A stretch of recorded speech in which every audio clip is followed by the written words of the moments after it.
Hey guys, Nick from Tailored Timepieces here, and on today's video, I'm going to be talking about something pretty important that came up recently as we had a client who said that their watch that they were trying to trade in was just serviced. Here's my opinion. A seller writes just serviced, and suddenly the price goes up $300. The problem with that is there's no standard, no receipt, no proof, and no real clarity on what was done. I've had clients bring in watches just service that were running fast, had debris in the rotor, and hadn't really been serviced. So on today's video, we're going to be talking about the difference between a service and a maintenance and regulation, and what all those terms mean, and what to kind of look for when you're buying watches. Because to me, just serviced, 9 times out of 10, that's a marketing line.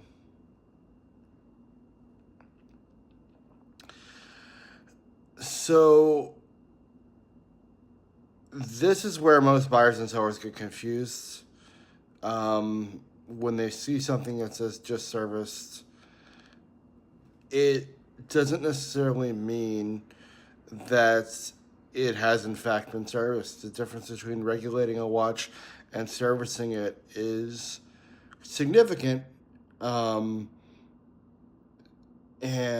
here's the thing. So regulation is when you adjust the accuracy of a movement, usually on a time grapher, which is a machine that, of course, tells you the health of the watch, how it's running, the beat error, things like that, which is another video that are going to be going and showing you guys how to use a time grapher.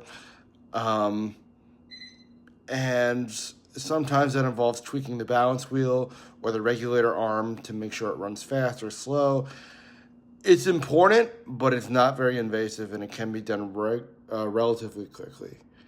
A full service, on the other hand, means that the entire movement has been disassembled. Each part has been cleaned in a solution of lubricant, and any damaged parts were replaced, then reassembled and tested across a lot of different positions. So what you'll see on a time grapher is the arm of the time grapher can be adjusted, facing forward, facing downward, facing one side, and then facing another side. Regulating a dirty watch is like inflating your tires without changing the oil, really. It's a quick fix, and it's something that can be done to make sure the watch runs okay for now, but if you don't service it on a regular basis, damage is really building up in that movement and underneath. So questions to ask yourself is like, who did the work? Again, I feel like when people say just service, to me, as I said, it is really a marketing term. Sellers really try to justify their price, but it's important to figure out who did that work. Who did it? Was it an authorized service center or a certified watchmaker? Or, did someone teach you how to do a service because you watch someone like me on YouTube, and with a prayer and a little bit of duct tape, now it's running a lot better. I think it's important to always ask for the proof that from the shop of what was done. I would never consider something serviced or fully serviced without that receipt. So it's important to know when it happened, where it happened, and a real seller is important, guys. I mean, a real seller of a watch is not going to get defensive, and he's not going to get frustrated if you ask him, hey, can I have a copy of the service receipt? Or he should be able to put you in contact if they allow it with the shop that did the service if for some reason they didn't give receipts, because let's be fully transparent here, there are a lot of situations, especially in the Diamond District on 47th Street in New York, where we do a lot of our work, where a lot of these watchmakers will do things under the table so that they can charge a little less, to be off the books. And again, that's totally okay. That's totally fine. That's something that happens regularly in the watch industry. As it does in other industries. I mean, you can have someone work on your car on the books for $1,200, or you can have them, do it off the books for $750. So it's not uncommon for something to not have a service receipt, but they should be able to point you in the right direction and tell you exactly what's been done.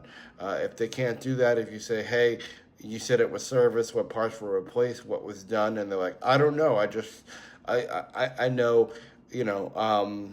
that it has been serviced because somebody told me it's been serviced.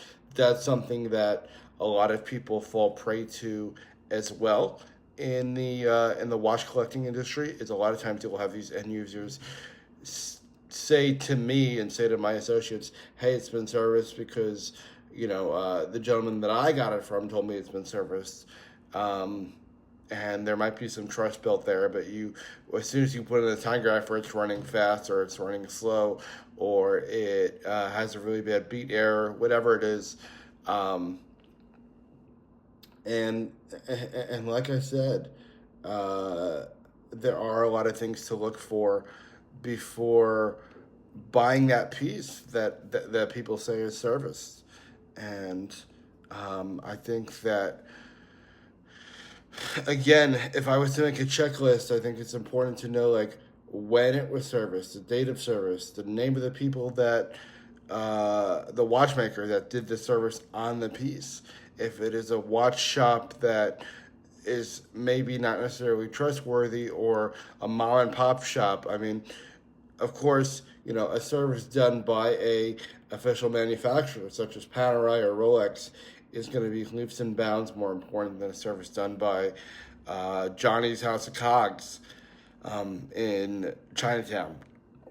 Again, that doesn't necessarily mean, that doesn't necessarily mean that the service is any less valuable. There are plenty of people that I work with on a daily basis from the Diamond District, from Miami, from Chinatown, that are, upstanding people and do a great job and work well. And they provide really amazing prices and a really great service. Although the one thing I would note is 9 times out of 10, even though we warranty our work, a lot of these watchmakers do not warranty their work. That's how kind of to the extent in which the service was done.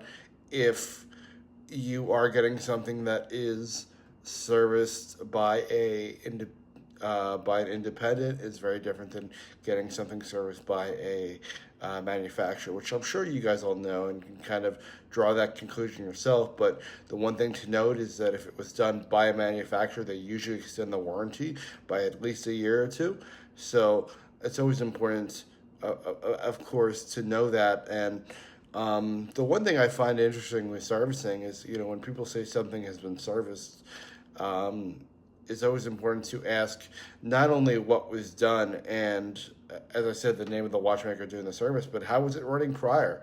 I mean, correct me if I'm wrong, but if a watch was not functional prior to doing this service and now it is functional, not only would I want to know, hey, what was wrong with it prior, but essentially, I don't think that it warrants $300, $500, sometimes $1,000 upcharge in the overall value of the piece. If basically all you're doing is selling me a watch that's functional. I think that is kind of the bare minimum of watch selling and watch trading. Is, hey, listen, if I'm buying this watch, I want it to be functional and I want everything to work as it should. Other things that are helpful are, a receipt or an invoice and what parts were replaced, of course. And I think that it's really helpful to, kind of know, hey, was it regulated, was it fully serviced, or was it just kind of cleaned up? And cleaned up is something that a lot of people use as a term. Again, I also think that's a marketing term that just kind of says, hey, we looked at it, we made a couple adjustments, and it's running as it should. Again, nothing wrong with that, but I think in certain cases, it's more so, selling something as a service piece. If you know that it was not fully serviced, and it wasn't given that full overhaul treatment, I think can be a bit of a gray area when it comes to watch collecting. And this is kind of how we handle it at Tailored Timepieces. At Tailored Timepieces, I never try to throw around the just serviced moniker. If a watch was regulated, we say that. If a watch was fully serviced and overhauled, I say that. And if I have any receipts of the work and the report done, it's important. I mean, if you're asking for a copy of the time graph results and that seller is not willing to give it to you, to me that's a red flag. And that's just super important to keep that in mind. I think that the watches, of course, I think that it's important to test them on a time grapher and make sure that they run. If you need to see that watch in person prior to making that purchase, there's nothing wrong with that. And someone that makes you feel guilty for that, or someone who makes you feel guilty for asking for a video, asking to see certain things, is probably just not the seller you want to work with. There are certain scenarios in which, we have refused to open up a piece, primarily just because, of course, if you open up a piece, you then have to repressure test it, and that's an expense. So if we have somebody, of course, that puts a deposit down, I never have an issue with that. But sometimes if you're just looking and, just perusing and browsing our collection, again, we welcome that, and I appreciate everyone that has interest in the pieces, but I would say the only time that we have refused is, hey, listen, if taking this watch apart, we now need to pay a professional to put that watch back together. In a lot of cases, especially if it has that paperwork saying that it has been previously serviced, I've always said to myself, hey, if it has been fully overhauled, the last thing I want to do is take it apart and then again, as I mentioned, have to repressure test it and do everything I need to do to make sure that this watch is up to snuff.